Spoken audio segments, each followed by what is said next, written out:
yourself a bad day, dark feelings are back, assaulting your heart with a panic attack. Hello and welcome. Thank you for joining us on another episode of the ANDYSMANCLUB podcast. It's fantastic to have so many of you along. Been looking at the figures the last couple of weeks. It's been great to see the response that we've had to our podcasts and our guests. And we're joined today by not just one, but two guests as well.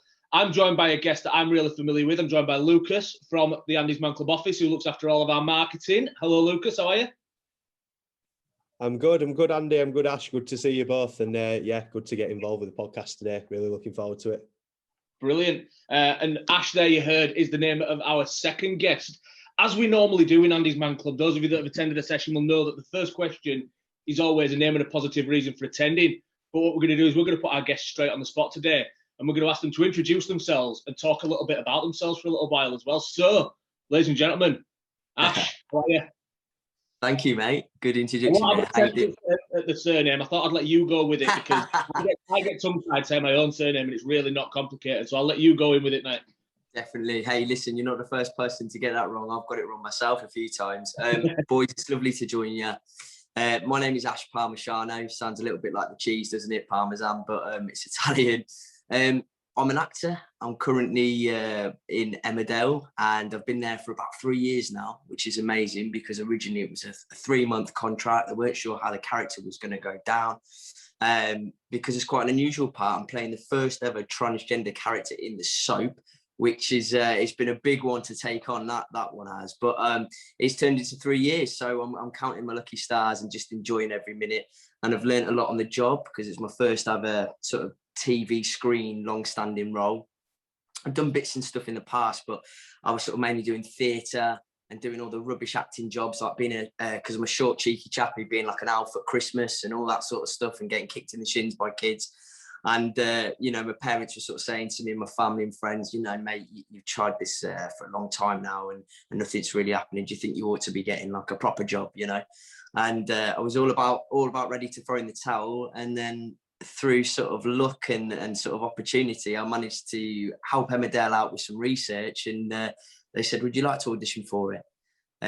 Which was, a very rare thing that happens. And I went for the audition, not, thinking great day out, free lunch, not thinking much of it, and ended up getting called back. And as I said, it's turned into 3 years. So here I am. And obviously I was lucky enough to attend the National Diversity Awards a few years ago. And I met your kind selves there, which was great. Before we started the recording, weren't we? And you were saying that you'd not really heard too much about us before then, but then, one of our guys, I think, ended up giving you his little pin badge off his lapel and things like that. So, start of a nice relationship by the looks of it. Yeah, definitely, mate. It made my night. I mean, as I was saying to you before we just started, men's mental health is something that is, important to me and the guys that I'm around. And I we talked a lot about it, really, because I sort of experienced like a massive situation in my life where the men didn't talk around me, and that was a real problem. And, myself and my dad have been on a bit of a journey over the last couple of years to sort of get more in touch with that. And, I think we were always sort of, saying, it's a shame that there isn't as much, out there for guys. And then as sort of like fate would have it, I saw you guys at the National Diversity Awards, heard about your story. And one of your guys, absolute lovely legend, gave me a pin badge, and I still got it. And looked you up on the old Instagram, as you do, saw what you did. And I'm a massive fan, basically. So it's great to see you guys just going on from strength to strength. And we were chatting, actually. I mean, you guys, I've got, obviously, you probably can't see this, but I'm wearing my England top because we know the Euros have started now. And we were saying maybe potentially, I mean, I'll have to chat to the lads, but we could do like a, little cheeky Emmerdale football match or something with, you'll definitely win because, everyone pretends they're footballers at our work, but they're not. So you definitely win. But it was fantastic. It was a lovely night. That's something that we'd be more than up for doing, does that. It's a while since our ANDYSMANCLUB football team's had a game, but it'd be great to get a high-profile one in against the guys from Emmerdale. Yeah, definitely. I'll have to put the word out for sure, 100%. But it's obviously, like, it's been a time where, like, exercise and stuff I mean, everyone's been sort of getting out when they can, but events and things like that haven't been happening. But the good news is that that's looking likely now. So yeah, that's exciting. Brilliant. Yeah, I'll just I'll pop my head up for a couple of minutes and just start talking to just about Emmerdale really, and obviously about the character that you play on Emmerdale.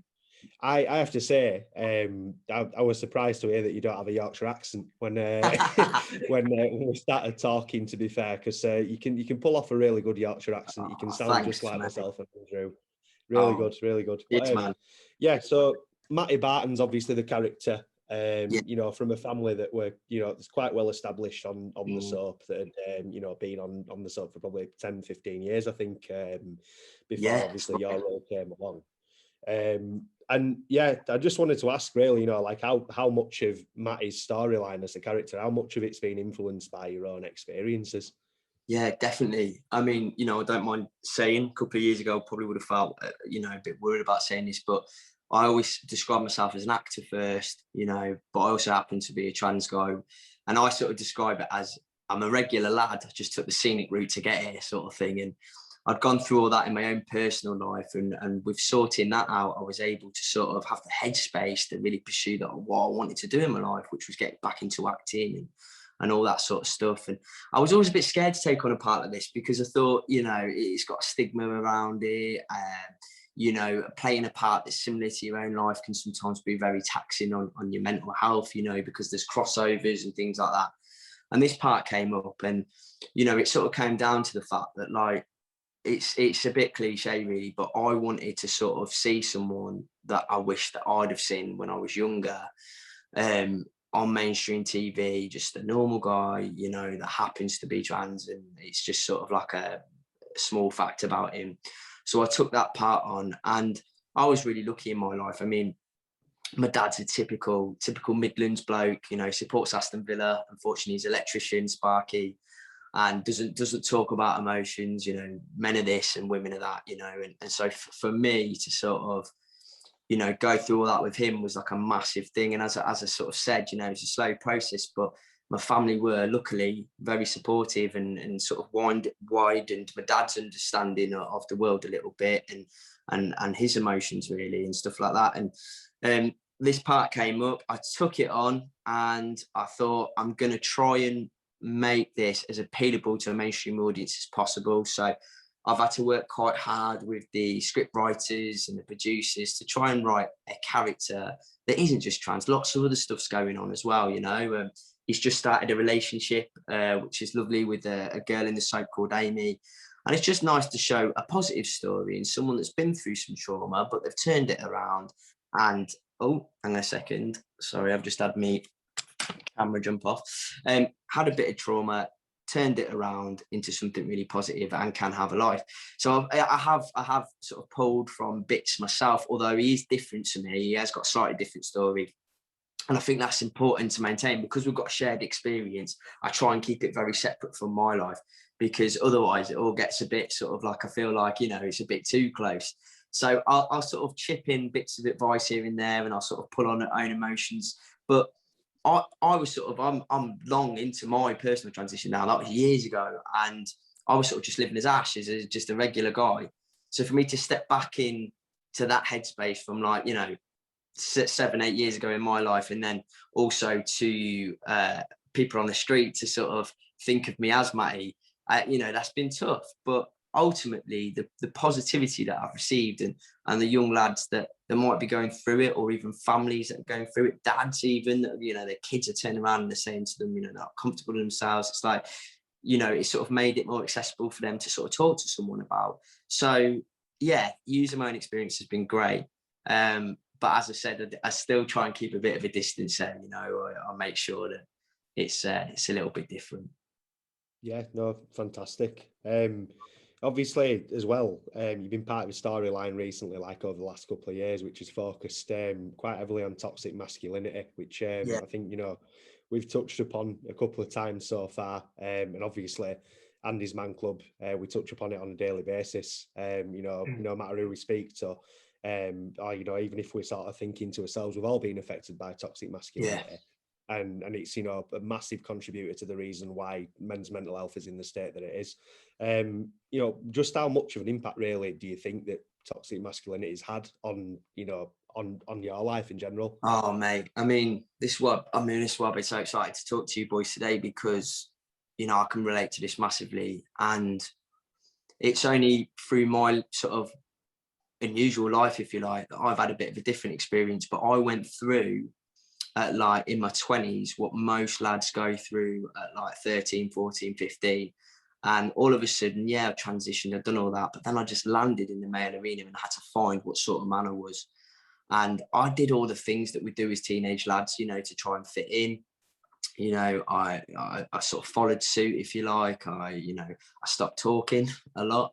I mean, testosterone has a massive, you know, effect on the way you conduct yourself. You know, I was more angry naturally and quieter actually, which is crazy how much hormones affect your mind. But there were things that I started to notice massively in the male world that no one would notice unless you'd lived the two experiences like myself, where all of a sudden, yeah, I had all these great freedoms, like I could walk home on my own and that was great. But I didn't realize like how scary it is sometimes, because violence happens, we know, with women, but it's behind closed doors, you know, and it shouldn't happen, and we know it shouldn't happen.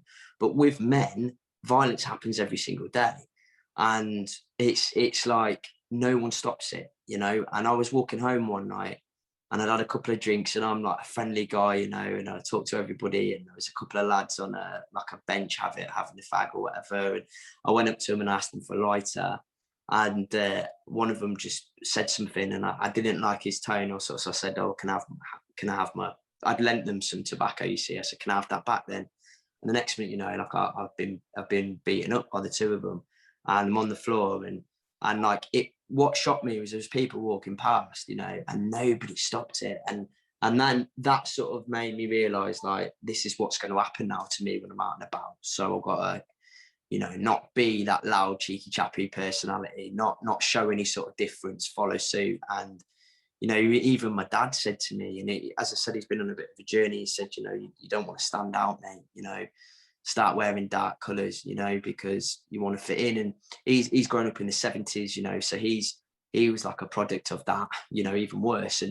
And so I started to adapt myself to that. And all of a sudden I'd find myself saying things that I didn't really think, you know, that I didn't really necessarily believe in, but just to fit in, you know.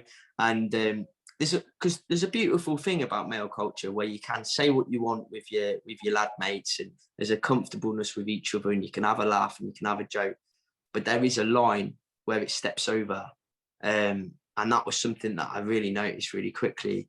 So I got myself into a bit of a bad way, really, because I'd sort of made all these steps in my life to become myself, and then I was still adapting then, you know, to the guys around me and trying to fit in and doing stupid things to sort of impress people, and feeling like I needed to do all this stuff to be liked. And, you know, and I remember, like, it's so funny, mate, like women are sort of like brought up to be quite complimentary of each other and to talk about their emotions and things like that. And because I suppose unusually I was sort of nurtured in that way, as a lad, I'd start doing that. So I'd be down the pub with my mates and I'd say, like, "Like shirt, mate, where'd you get that from?" That's not, lads don't usually do that, you know, or do I go to hug them or whatever. And it's something that was sort of frowned upon. And so, like, I quickly adapted, and, you know, it was tough, it was hard. And, you know, I got myself into some pickles and nights out, you know, and things like that. And, you know, I started drinking quite a lot and started sort of, you know, not being my true self. And I stopped my acting as well, because the lads that I've come from a really small town in the Midlands, and the lads that I was sort of hanging around with were not really into that sort of stuff, you know, into acting and creative things. And I felt that by doing that, it was sort of highlighting that I was different. So I sort of gave it all up. And, you know, which I now realise is ridiculous, because you can be anything you want to be, you know, you can do whatever career. It doesn't make you any less of a man, you know. In fact, it's sort of now, you know, people are patting me on the back for it, you know, because I've really gone for it and managed to get myself a job. But But at the time, I'm being embarrassed about the fact that I was a bit arty and liked acting and all of that sort of stuff. So yeah, I've definitely experienced that, mate, massively, and I still do to a certain extent. You know, it's a constant battle to try and realise that it's all right to be your own version of that. You know, you can talk to your mates about stuff, and mental health is so important. It's not a weakness, it's a strength. And like, it's every single day I have to remind myself, because I can easily get swept back up in that, to try and fit in and, you know, not sort of stand out or whatever, especially because, you know, my circumstances, you know, I just want to be like everyone else. So it's a constant working thing, but yeah, I've gone on a bit here, chatting away, but yeah, I can definitely relate to that, mate. And, you know, I see it with my nephew as well. You know, I sort of trying to be the uncle for him that, you know, that I wish I'd have had. So I sort of, you know, make sure he's all right. And if he's upset, that's okay. You know, he's allowed to be upset, and let's talk about it, rather than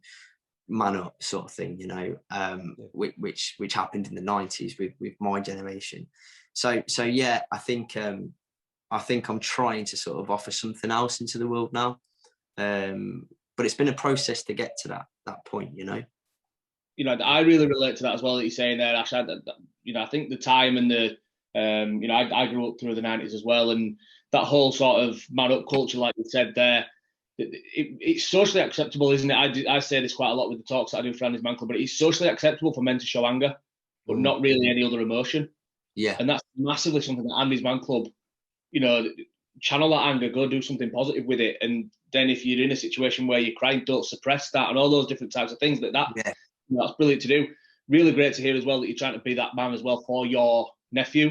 Yeah. I'm in the same situation. When I grew up, it was all this sort of, you know, don't show any weakness, just man up, you know, like I say, complete toxic masculinity. I'm now on the opposite side of it, where I'm talking to my little lad now. My little boy's 7, and I keep saying, "Is there anything you need to talk to me about? Is everything all right?" You know what I mean? I'm sure sometimes he's like, "Will you just piss off, Dad?" Do you know what I mean? Leave me alone. Sometimes it's like, you know, I can't talk anymore, Dad. You know what I mean? But exactly, and that's amazing that you're doing that, mate. And you know, what a fantastic dad you are, because I think, you know, it's so important. I mean, there's such a difference between the way lads are raised and the way, and this is where it starts, you know, it doesn't just happen. It starts right there, you know, when you're going to football practice or whatever as a kid, and you're told to stop crying and you shouted at for it, or, you know, you made fun of or whatever with being the weaker one or the last picked or whatever. That's where it starts. And you know, it can have such a negative impact, because a lot of lads like myself will then go the opposite way and will be trying to match that, but bigger and you know, getting yourself into all sorts of trouble. So I really think that's where it starts, you know, with the young boys, and it's great to encourage them, and, you know, to deal with that. You know, like Harry, my nephew, he'll get frustrated sometimes and he'll get angry, and you know, I try and treat that the same way as I treat it if he's upset, you know, and not sort of tell him off for it, you know, like because, you know, I've got a niece as well. And of course, if she's upset, it's a different thing. Everyone's like, "Oh, you're all right, you're okay, it's all right," you know. And I try and make sure Haz has got that as well. And sort of ask him, you know, how he's doing and things like that. So yeah, I think that's a great start there, mate. Well done. Brilliant. No, yeah, I mean, you know, I see how you are with that as well. Go on, sorry, Matty. Matty, no, go on, sorry, Ash. You had to do it once. Oh my God, this is why I don't get let on these podcasts. No, it's good. It's good that you said Matty, because I don't really get recognised that much in my hometown. But the other day I did, right, and it was a lady, and she come up to me and she said, "Oh, hello," and I thought, "Oh, she's watches Emmerdale, you know, it's all good." And she said, "Oh, I'm so sorry to hear about your bakery closing down." I said, and before I could try and work out what she was saying, she was off on the bus or whatever, and obviously she'd recognised my face, couldn't put where it was, and thought I was a local baker. So at least you got it right, mate. Even though it's not my name, at least you recognised me, right? Yeah, no, shocking. But no, I mean, I call Kane Dingle Kane. You call him Kane? Oh yeah, all the time. I mean, he's such an iconic character. It's hard not to. Sometimes I'll say okay, and and then you feel a bit embarrassed about it. But it's all good. It's like certain soap characters are the names. Like, I think Ian Beale will always be Ian Beale. Do you know what I mean? Like, I can't imagine him being called anything else. But yeah. Sorry, mates. But he was in the pantomime once in Halifax. Was Ian Beale. I can't remember his real name. That just goes to show, doesn't it?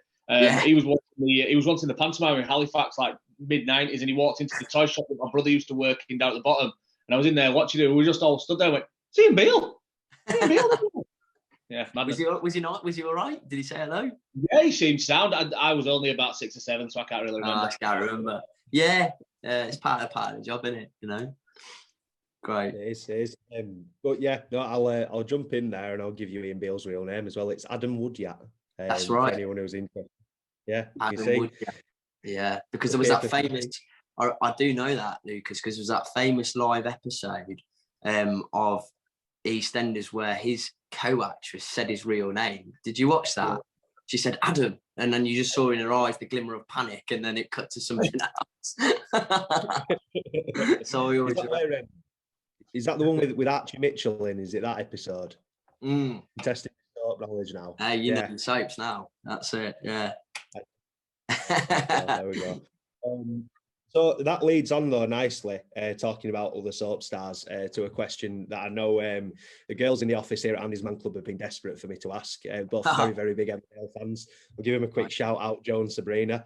They wanted to know really. Obviously, Emmerdale is quite well known for sort of the family relationship and the friendship between members of the cast. Is it how it looks from the outside? Is it does everyone sort of muck in, and is it a really nice sort of family environment? Definitely. I mean, I'm not just saying this. I think I've been quite lucky to land that place as my first sort of TV job, because they are genuinely nice people. I don't know whether it's a northern thing, but even your likes of, I mentioned him, Jeff Hordley, who plays Kane Dingle, who's one of the long-standing members of the cast. He's the most down-to-earth, loveliest geezer you could ever imagine. And when I started, I was a bit nervous on my first day. I walked in and didn't know what was going on because there's so many people there and lots of stuff happening, and they really took me under their wing and were really nice to me and friendly and stuff, and they treat every single person the same, which is great. And the crew and the cast, they work so closely together, like everyone's on the same level, which is exactly how it should be. I think I've heard stories with other setups, especially within the sort of acting industry, where there's a toxic situation where actors are treated a bit above, which should not be the case at all. Famous faces and things like that. So we're really lucky. Everyone has a laugh. It is a family. There'll be days where people are more on fire than others. Like there'll be dips in energy from people now and again, but that's normal life. That's like working in any office, isn't it? You have your good days and your bad days, but everybody is lovely, and I'm quite lucky really, because I work closely with an actress. I was going to call her a character name then. Natalie Jameson, who plays Amy Wyatt, who's playing Matty's love interest. She's a good mate of mine outside the show as well. And, they're all kind of up for being friendly. And it's sort of like, it's like everybody follows suit, which I think is what happens in any sort of situation with a group of lads. It's the same. Because that atmosphere is so strong there, if anyone was to come in and join the show and not be not be friendly, not be one of the team members, I think they'd be quickly shown the door, because that they pride themselves on that. So everyone sort of chips in more than ever this last year as well, because COVID has been, an obstacle for everybody in the world. But we've had to adapt to it as well with terms of filming. So everybody, like, we used to have our hair done, by the makeup team now and things like that. And the women especially will have lots of makeup done, and everybody's had to do all that sort of stuff themselves, which is fine, no bother. But also things like we've had to move props and stuff ourselves. So it's a real team effort, and everybody's chipped in, and all the job roles are sort of shared now, which is crazy.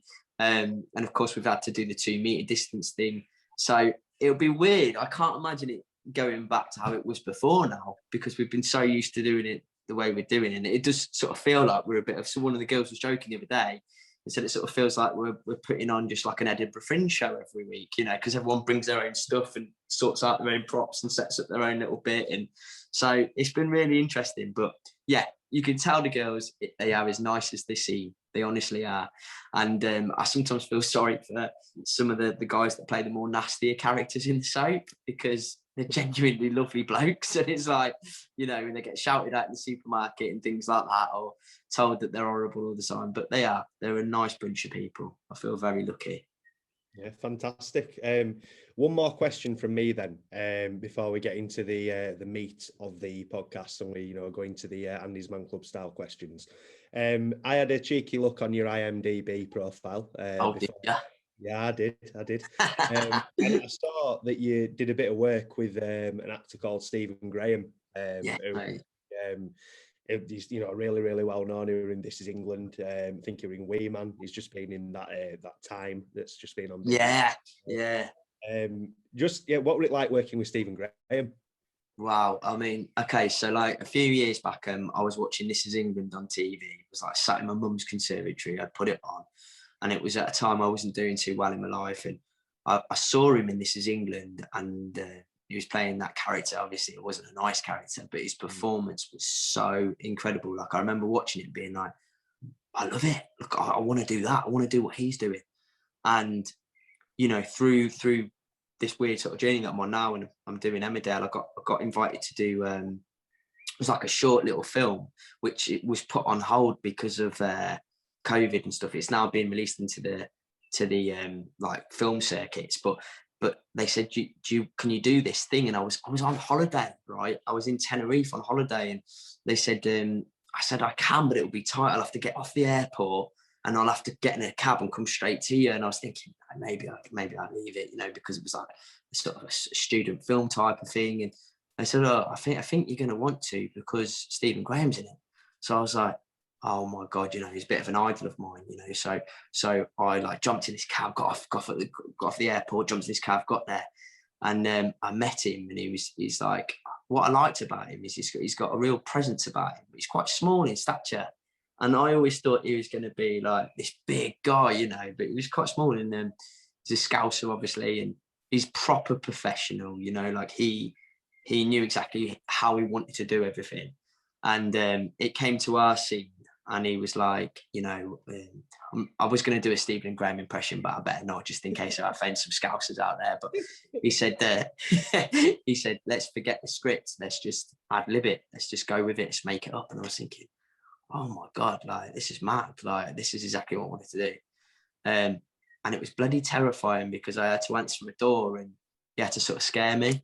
And he really did, you know, he sort of, it was obviously a toy gun or whatever, and he put it to my head, and there was nothing more terrifying. I mean, the director cut and was like, wow, that was really good. And I think, yeah, because it was real, I was genuinely petrified of the bloke, but it was great experience. And, you know, I think it was just, for me, it was just a bit of a dream come true.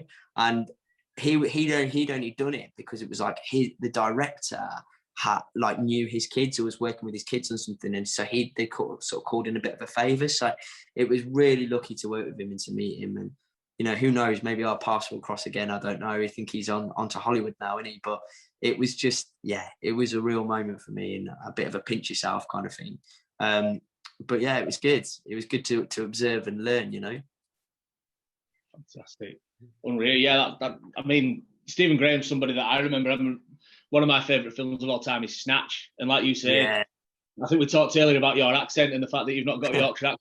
I was surprised when I saw Stephen Graham in something else to hear him as Scouse, because I was just expecting to hear him as, you know, cheeky little fella. So yeah, exactly. It's like you say, though, the things that he's been in, he's an absolute icon, isn't he? And he's absolutely smashing. He's done really well. He's done really well. And I did have that moment with him where I said, you know, like, I was watching you on telly a few years ago, and I was just thought I'd love to do that. And, you know, he was like, you know, yeah, well done, mate. He was like, you know, just go for it, just get yourself out there. And, you know, and he just said, like, the more things you do, you know, the more you put yourself out there, the more opportunities open up to you. And, you know, I think he's bloody just done is it Scorsese? The Irishman and all of that. I mean, imagine that. You know, he's done really well. And so that was a bit of it was just a bit of a luck thing and a fate. But what I've noticed, if by chance there is anybody out there that's listening that wants to sort of pursue acting or whatever, you know, I think what I've learned and what Stephen said is like the more sort of things you volunteer to do, you know, whether it's just like local drama group or like a little local charity project or anything, the more opportunities open up and you meet people that go, why don't you do this, why don't you do that, and you end up, that's what happens. So yeah, it was great, it was really good. Brilliant. Well, as Lucas says, we'll get into the sort of the middle chunk of our podcast, which is our little miniature Andy's Man Club session, and we'll go straight in. We'll do it as we normally do it on a Monday night. The idea behind this is just to show guys that there's nothing really to be too much afraid of. You know, we hear of a lot of guys that struggle to, you know, not struggle to get through the door, but are so nervous about going through that door. If we can show them now that it is literally just as easy as sitting around, having a little bit of a chat, it might help some of those guys through the door. So, if I could ask you, just got your phones onto silent and, you know, if you need to take a call. But there's 3 subjects we'd ask you not to speak about in Andy's Man Club. Those 3 subjects being politics, religion and medication. Obviously, politics and religion, 2 very divisive things. We don't like to... get too involved in those, and obviously medication is a peer-to-peer support group. We're not able to offer any advice or direct you in any way, shape or form on those ones.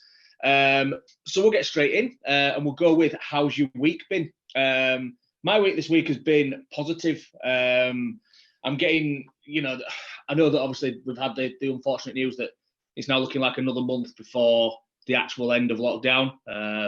But the positive for me has been out of the back of that we're still able to have this sort of semi-freedom and be able to get out and do more and more face-to-face bits. I'm seeing more and more people face-to-face, having more and more interactions with people.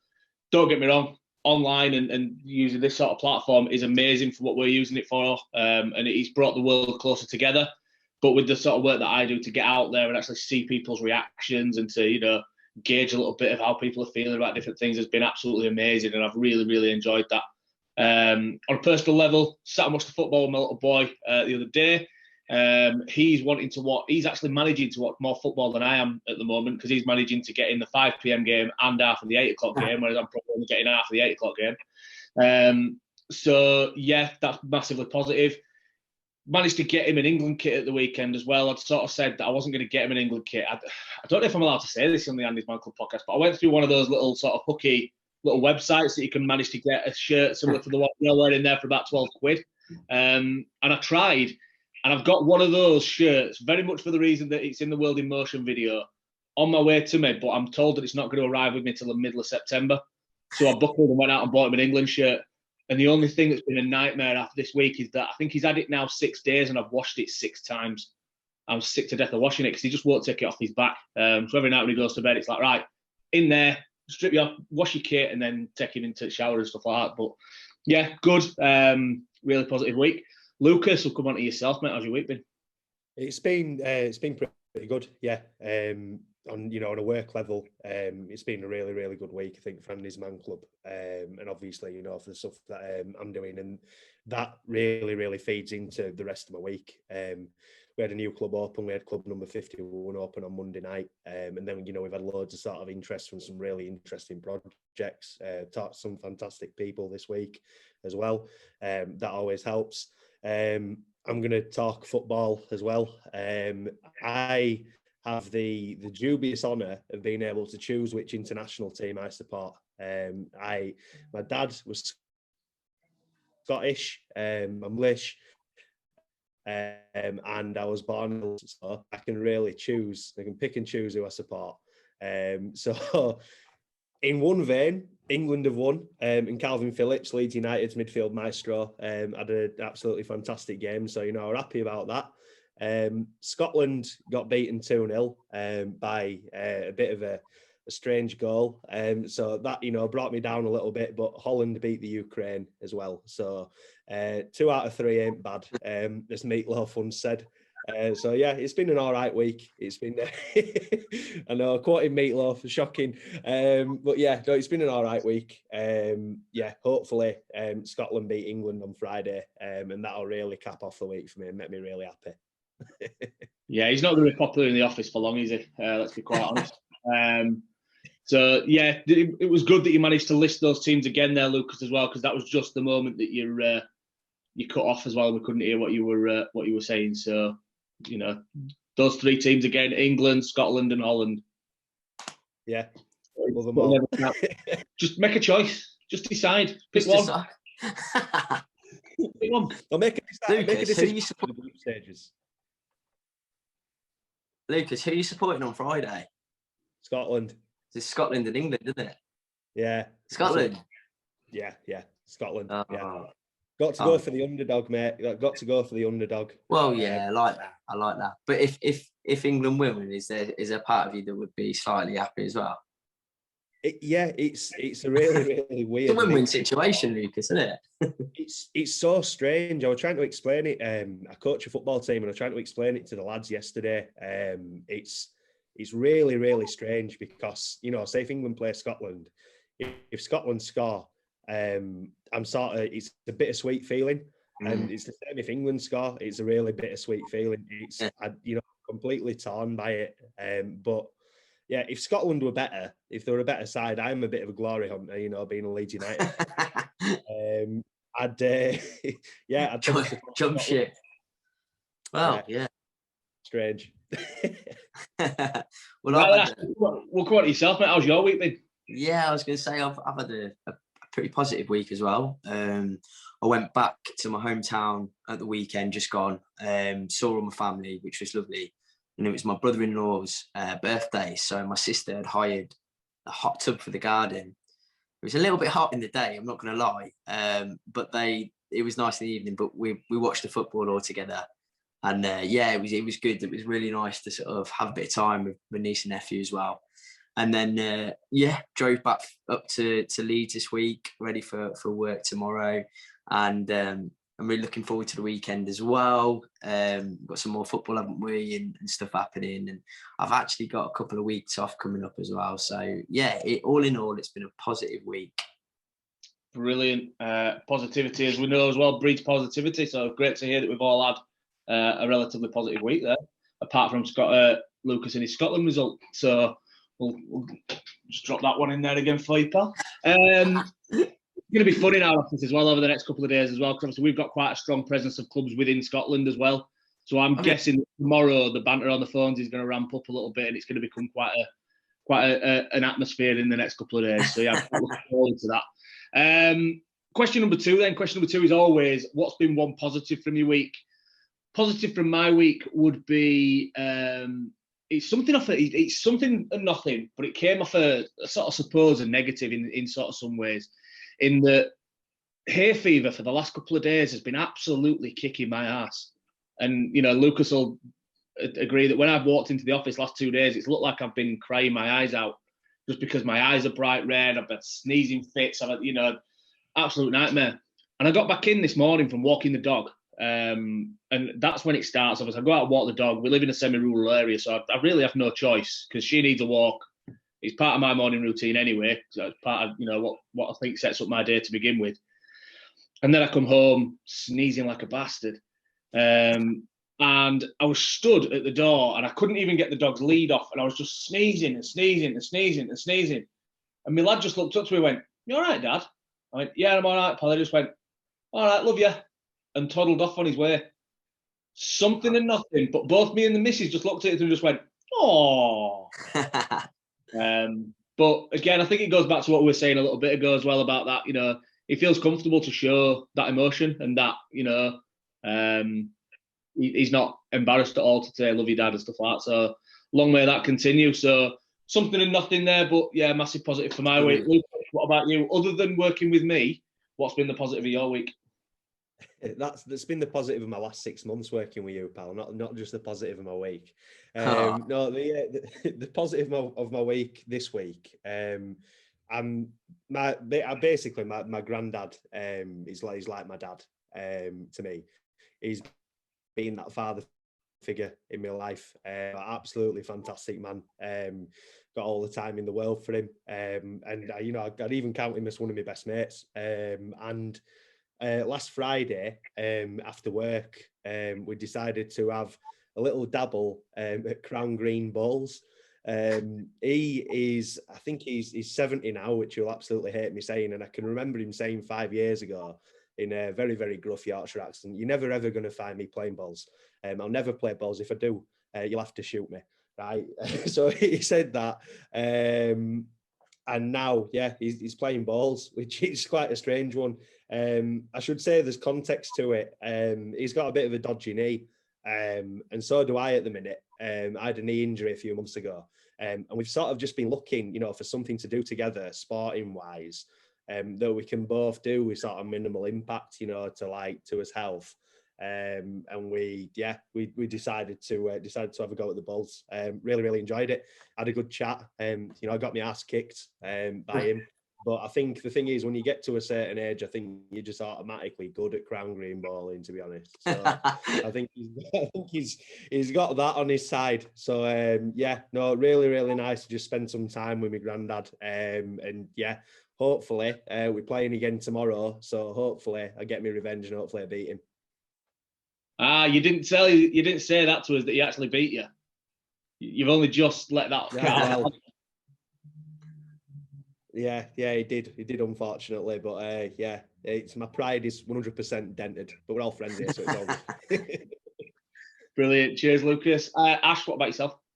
Yeah, so I would say a massive positive of this week is been back home, spending time with my niece and nephew. Stayed at my sister's house, and they'd sort of like made me like a picture or whatever, like when you do like a family picture, and they draw me in it and stuff. And my sister was joking because she was like, they don't do that for us, so that was very nice. And also I volunteer at a place in my hometown, or I used to before I got the Emmerdale job, and it's called Ecotherapy. It's basically this community space where they sort of practice like being in nature for like mental health and just doing stuff outside and getting yourself out and about. And they do lots of cool stuff pre-COVID, like they do like a campfire and they make a bit of food, and then there's some beautiful woods, and we just help like maintain the land and stuff. And they gave me an award this week for volunteering week because I'd missed it.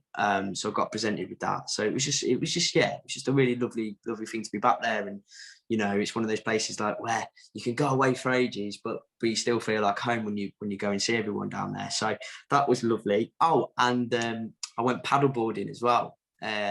Which was great, and I didn't fall in, which was a massive plus. Although I wouldn't have minded because it's been such beautiful weather. But so I've had a couple of good points this week. But definitely recommend paddleboarding to anyone that wants to give it a go. It's really fun. Brilliant. Great to hear the recognition on your volunteering there as well, and it's something we pride ourselves on here. Obviously, our sessions are completely and utterly held up by volunteers. We couldn't do what we do without the guys volunteering for us. So it's a cause that's dear to our hearts here as well. So well done on that, and great for the organisation for recognising it as well. Question number 3, guys, is there anything you need to get off your chest? I'm in a pretty decent frame of mind this week, so I'll pass on to Lucas and see if there's anything you've got to get off your chest, mate. I've been racking my brain for the last however long we've been having this section of the conversation, trying to think of something to get off my chest. But other than really, really sort of menial stuff like people who don't signal when they're turning corners, that sort of thing, I can't really think of anything. So I'm probably in a similar place where I'm in a good enough position to say there's nothing I'd like to get off my chest this week. Good place to be in. Ash, anything from yourself? Anything you're burning away that you want to get off? This can be a positive as well, by the way. It can be something that you want to talk about that's a positive. Okay. Well, I suppose it is a bit of both, really. It's like this week I, as I said, was back home, and I'd sort of took my nephew to school, and there was a mum that sort of recognised me off the telly or whatever, and it was nice to sort of have that, which was a positive. It's like, this is quite cool, picking my nephew up and getting spotted, and hopefully it will reflect like on him and stuff like. And but she was a bit not rude, I wouldn't say, but like asking me like if I thought I was sort of like better than everyone and stuff because I'm on the telly. And like I pride myself on being like a decent person, and I'm a really working class lad, so I'd never in a million years think that it's a ridiculous job, and it might not last forever. So I'd never be like that. And she was sort of asking me about how much you get paid and things like that. And it's a really weird thing because, like, it's like I always thought as a kid, like I wanted to be, you know, famous because it comes with being an actor. But actually, the truth is sometimes it's tough because I know I've got a very privileged job and I absolutely love it. And I wouldn't change it in a million years. But sometimes people think that you've also got, like, you know, no worries, no other stuff going on in your life. They look at your life and think it's perfect, and you could be having a really bad day, and then you'll bump into someone that's a bit rude to you. And it you know, we have to promote, you know, a positive sort of energy. Otherwise, you know, you come off a bit moody and a bit ungrateful, and, you know, no one wants to be that guy.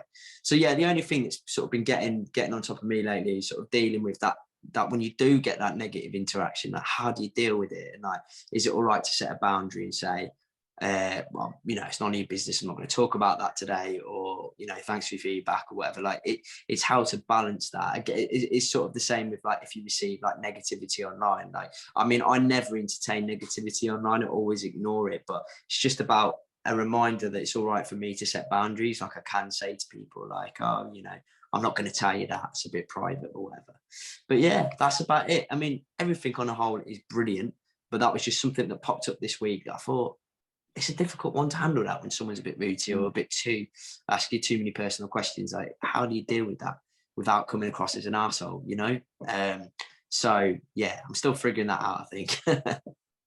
Well, I'm sure you won't come across as an arsehole because you're not one. Do you know what I mean? I think that's... Thanks, mate. Yeah, I hope so. The question that you get from that person, that, you know, I was talking to somebody about this the other day. I think the perception that people have of people in the public eye is just like you said, that it's, you know, with fame comes riches, and with riches comes the fact that you don't have any worries in your life and you don't have any, you know, concerns.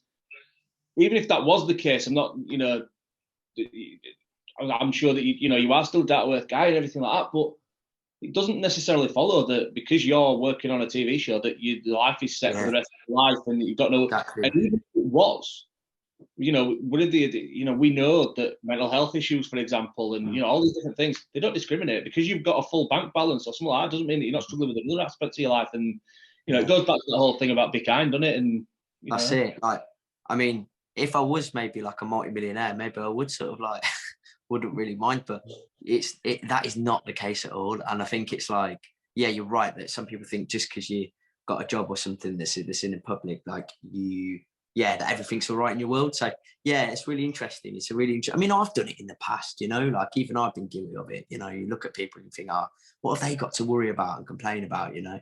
But actually it was just a thought that, you know, everybody's dealing with something, aren't they? So yeah, it was just something that I noted this week.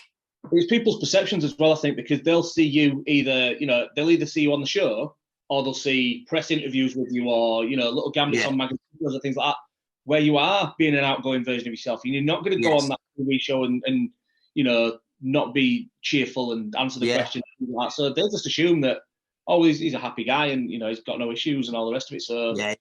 That's so true.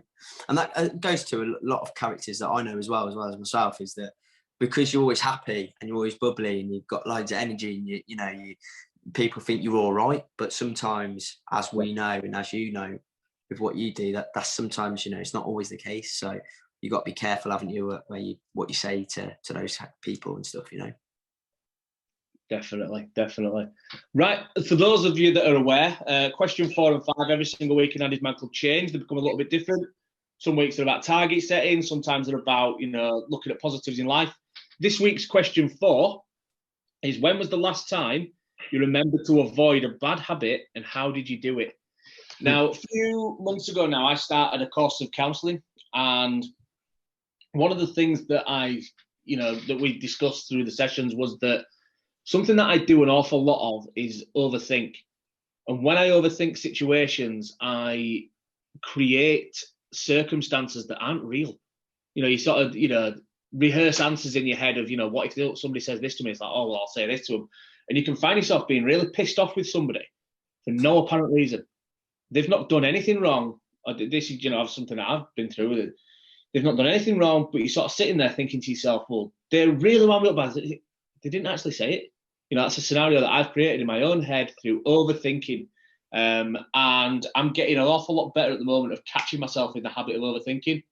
And there's times where I sort of think to myself, well, I've got to have a discussion with, I'm going to be honest, the person it happens with most is the missus. I'll sort of turn around to her. I'm going to walk back through the house after, taking dog for a walk, which, she's not done, and all the rest of it. She's going to ask me about why the washing up's not done. And I can go back with this. And then what if she says this? And, she's going to tell me that. And I'll go back in with this. And I find myself having this little made-up argument with my missus in my own mind. So, yeah, I've caught myself doing that quite a few times and caught myself sort of going, well, listen, you're building it up to be something it's not. Don't worry about it. If that happens, deal with it. Don't worry about it, and doing that. So that's something that I've found really beneficial recently, to try and catch myself overthinking and overanalyzing situations and just overing, everything like that. I take it to the nth degree. So yeah, I've caught myself in that habit quite a number of times. So Lucas, what about yourself? The last time that you remembered to stop? Oh, go on. I'll get the actual wording of the question again. When was the last time you remembered to avoid a bad habit, and how did you do it? So for me at the minute, it's probably related to doing gym work and exercise. Because at the minute, I'm probably on the longest sort of run I've been on.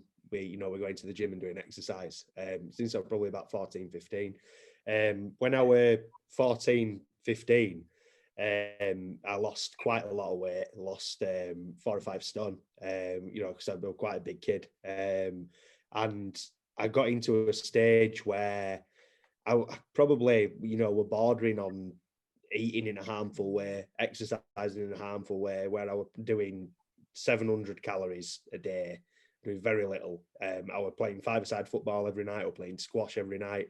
And I got myself into a really sort of bad, funky habit with it, and then probably for about 6-7 years after that, up to where I am now, I was the opposite, eating loads, not exercising on a regular basis. And yeah, now it's sort of, I've found myself over the last few weeks and over the last few months, hitting a happy medium. And now avoiding a bad habit for me is like, if I miss a day or two in the gym, the temptation to, just sort of do away with the good work I've done over the last 3-4 weeks, eat something really, really sweet, eat something really calorific, and do no exercise. So now I've managed to sort of get myself into a state where, I'll allow myself to have those little sort of cheats. I'll allow myself to have, a pork pie with my lunch, for example, like I did today. The most northern thing that's probably ever been said on this podcast. But yeah, I've also, I've managed to sort of keep things in perspective, and, only do gym work and only diet in a way that's going to be positive for me, both mentally and physically. Brilliant. Yeah, I was hoping you were going to self-admit to some of those sweet treats, because I'm sort of thinking about the cake that's out in the office and bits and bobs like that now. But yeah, I'm glad that you sort of didn't need me to throw you under the bus with that one. So, well, Ash, what about yourself? The last time you sort of remembered to avoid a bad habit? Yeah, I can relate to like both of the things that you sort of said. Especially like, I think I can do the habit of worrying too much about the future, or worrying about scenarios that haven't even happened yet. So I don't want to repeat exactly what you said, but that is something that I've been working on recently, about being in the present a little bit more. So instead of just being off in my head, I've been working on trying to bring myself back to the moment, whatever I'm doing, and be focused on that task rather than worrying so much about everything and not actually getting anything done. So whatever I'm doing, I'll just try and sort of ground myself and center myself a little bit so that I'm fully in that moment rather than thinking and worrying about other stuff. I've also been making sure that I get enough sleep. I know that my sister and her husband with the kids, that's not an option. But for me, as like a single guy without any kids, like I can sometimes get into the habit of like staying up a bit too late, then having to get up and maybe having a bit of caffeine a bit later on in the day, and then watching a movie late at night and stuff. And you think you're all right, but it does really affect you in the day. So I've been trying to make sure I get some good sleep hygiene and make sure I get to bed when I can, and just wind down a little bit as well in the evening, not go on my phone a bit too late and stuff like that. Brilliant. Yeah, really good answers those from both of you fellas. I think there'll be guys out there that can definitely relate to that. Question number 5 then this week is either your favourite book or the book you've read most recently. I've got 2 books sat on my nightstand at the moment. One of them is a book called Antisocial, and it's written by a guy who he was a housing officer in a sort of housing association area, and it sort of talks through some of the situations that he was in and some of the residents that he has, and it's done from quite a dark humour sort of angle, and it's quite relatable. Obviously, he talks quite a lot about people struggling with mental health issues and various different things, and things that obviously we hear little bits and bobs about through Andy's Man Club. But also, I used to work in a special educational needs school, and it talks about some of the issues that people are dealing with there. And again, it's sort of quite relatable with that dark humour and that sort of way that he puts it across. And the other book that's sat on my nightstand is one that I've read 3-4 times, and it's sort of a semi-autobiographical book on Gary Speed. Obviously, just like yourself, Lucas, I'm a huge Leeds fan as well. And he was my first footballing hero, but then again, it's the work that I've done with Andy's Man Club, obviously, unfortunately, the way that obviously Gary Speed is no longer with us, is something that, it was something that I was, related to from an Andy's Man Club perspective as well. So those are the 2 books that I'm currently reading. Lucas, we'll come on to yourself, mate. When did you learn to read?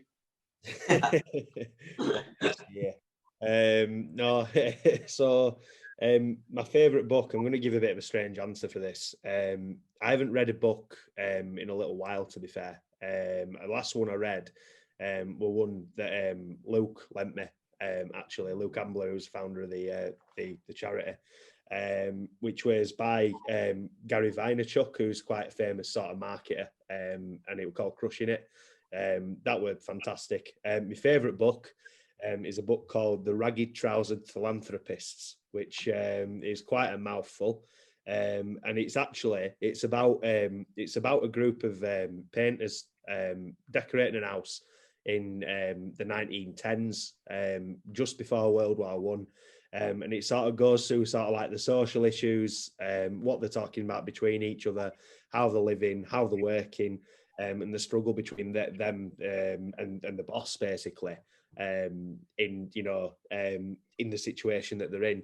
And I recommend it to anyone. It's a really, really good book, and it's sort of quite well known. The tradition with the book is you read it and you pass it on to someone else. So I was passed it by an old colleague of mine called Dave, and I gave it to someone else. I'm not sure whether they've read it or not, but we'll see. And then the other thing I'm going to say, because I love rabbiting on, was I probably listen to podcasts more than I do books now. So I just wanted to give a shout out to a podcast I listen to called This Paranormal Life. It's absolutely fantastic. It's two Irish blokes who basically like just delve into old paranormal stories, ghost stories, curses, everything from Bigfoot to the Enfield poltergeist, and they just mercilessly take the piss out of all of it. It's fantastic. I recommend it to anyone.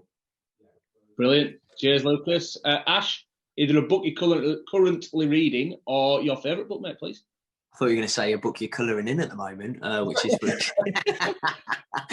more like... You know what? It's quite a big thing at the moment as well, isn't it? It's mindful colouring and like that. So yeah, it might be colouring. Yeah, shows you out, definitely.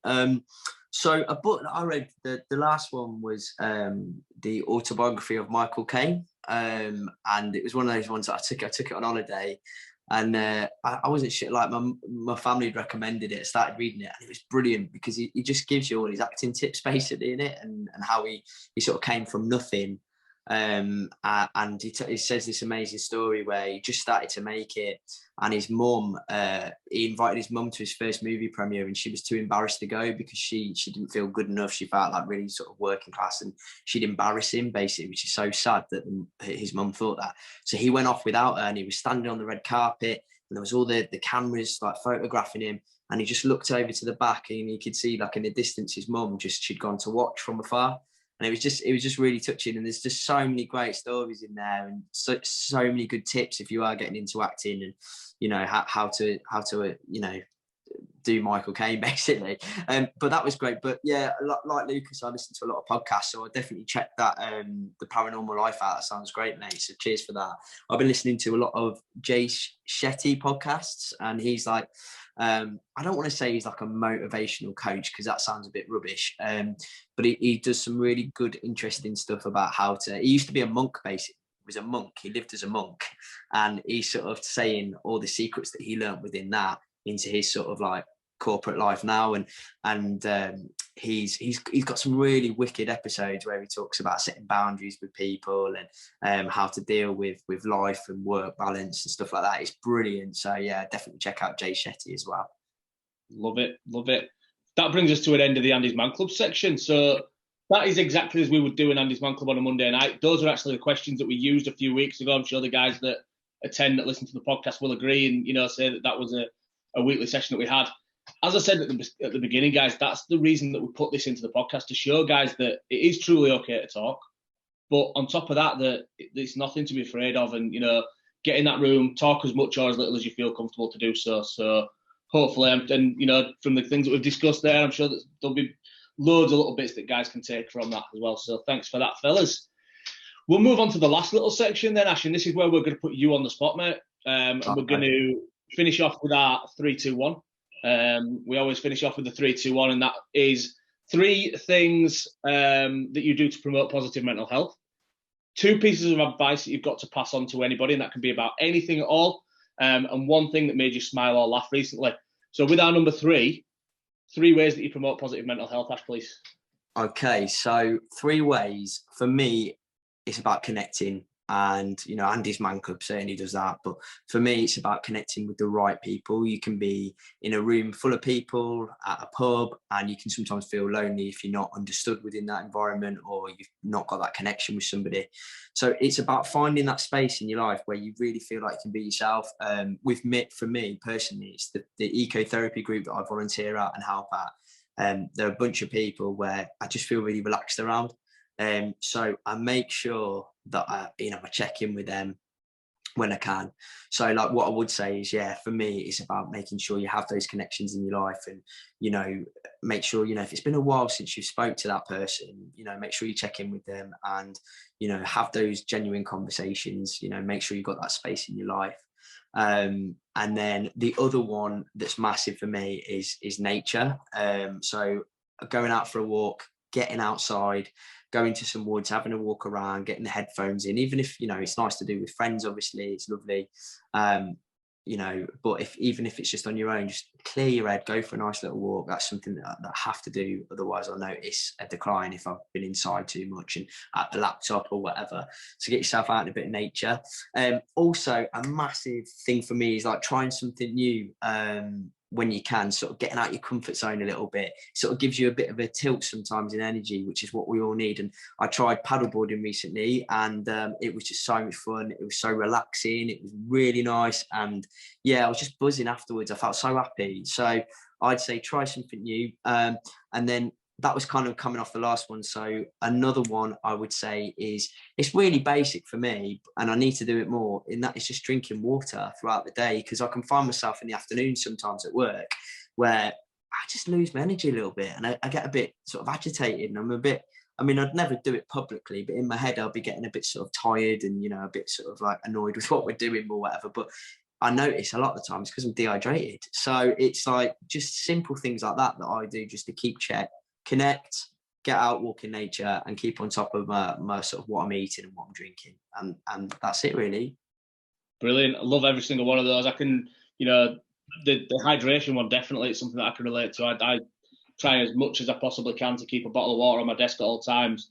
About 2-3 days ago, I forgot it, and when I went home, I was just such a narky bastard. It makes a difference, doesn't it? You don't realise how much it makes a difference. It really does.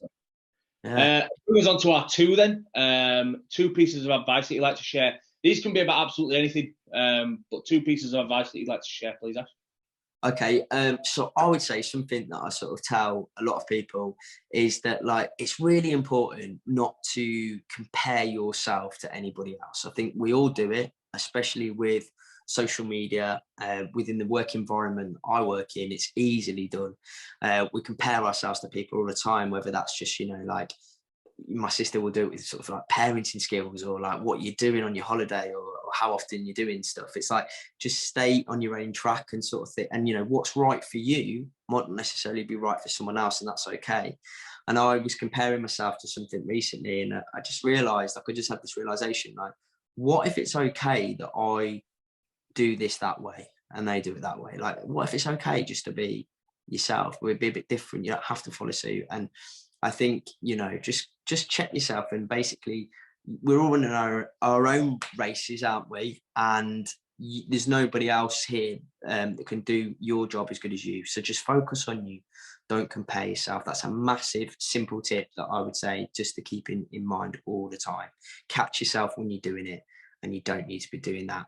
You know, another thing that I would say that someone taught me, I did a bit of counselling a few years ago, and I had a lovely counsellor, and she sort of said to me, you know, you've got to go out there and you've got to take your space.